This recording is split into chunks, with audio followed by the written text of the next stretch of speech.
नमस्कार. सत्याची शेती या यूट्यूब चॅनलमध्ये आपले स्वागत आहे. आज आपण कर्जमाफी या विषयावर बोलणार आहोत. यात आपण काही मुद्दे पाहणार आहोत. पहिला मुद्दा, कर्जमाफी होणार आहे की नाही होणार. दुसरा मुद्दा, कर्जमाफी होणार तर कधी होणार. आणि तिसरा मुद्दा आपण पाहणार आहोत की कर्जमाफी किती रुपयापर्यंत होणार. तर चला आपण आपल्या व्हिडिओला सुरुवात करूयात. आपण जर या चॅनलवर नवीन असाल तर सत्याची शेती या चॅनलला सबस्क्राईब करा, लाईक करा आणि शेअर करा. राज्यातील शेतकऱ्यांना मोठ्या प्रमाणात कर्जमाफीची आशा लागून राहिलेली आहे. आशा कोणती लागून आहे तर सरकार शेतकऱ्यांचं संपूर्ण कर्जमाफी करतील ही आशा लागून आहे. तर चला आपण आपला पहिला मुद्दा आपण पाहूयात. कर्जमाफी होणार आहे की नाही होणार.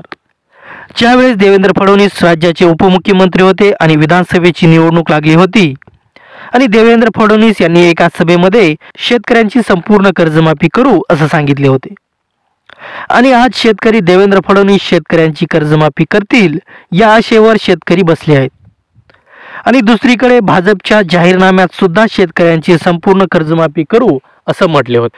ज्यावेळेस महायुतीचं सरकार स्थापन होईल त्यावेळेस पहिला निर्णय हा शेतकऱ्यांना कर्जमाफी देण्याचा घेईल अशी शेतकऱ्यांना आशा लागली होती.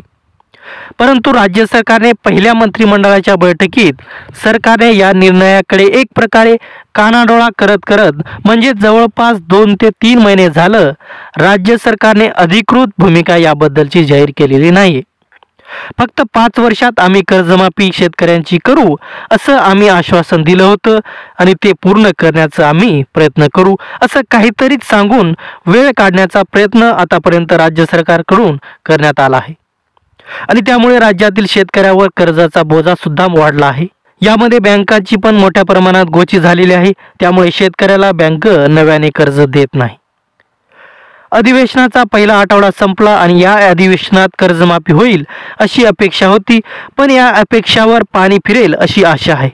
आणि आता आपण पाहूयात दुसरा मुद्दा, कर्जमाफी होणार तर केव्हा होणार.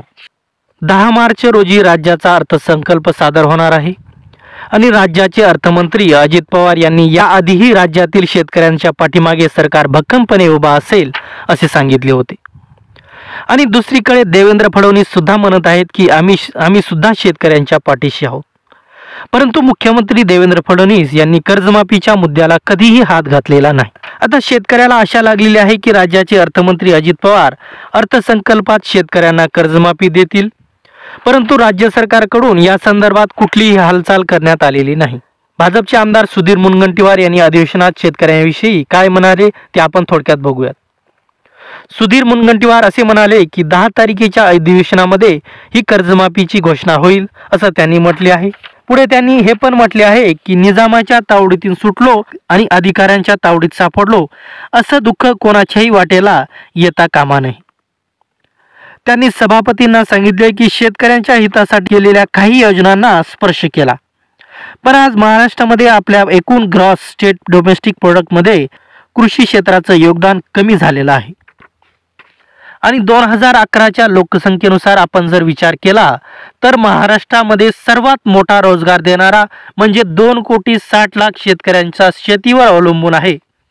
आज दुर्दैवाने शेतीचं भौगोलिक क्षेत्र 1.34 लाख हेक्टर पर्यंत मर्यादित झालं आहे. पुढे त्यांनी हे पण म्हटलं आहे की शेतकऱ्यांना सर्वात मोठी मदत ही शासनाच्या वतीने करायची असेल तर ती कर्जमाफीची आहे. शेतकऱ्याला पुन्हा एकदा या बोजातून मुक्त केलं पाहिजे. कोणत्याही परिस्थितीत शेतकऱ्यांची कर्जमाफी करा असे मत भाजपचे आमदार सुधीर मुनगंटीवार यांनी विधानभवनामध्ये मांडले आहे. त्यामुळे राज्य सरकारला विनंती आहे की त्यांनी शेतकऱ्यांची कर्जमाफी ही लवकरात लवकर करावी. धन्यवाद.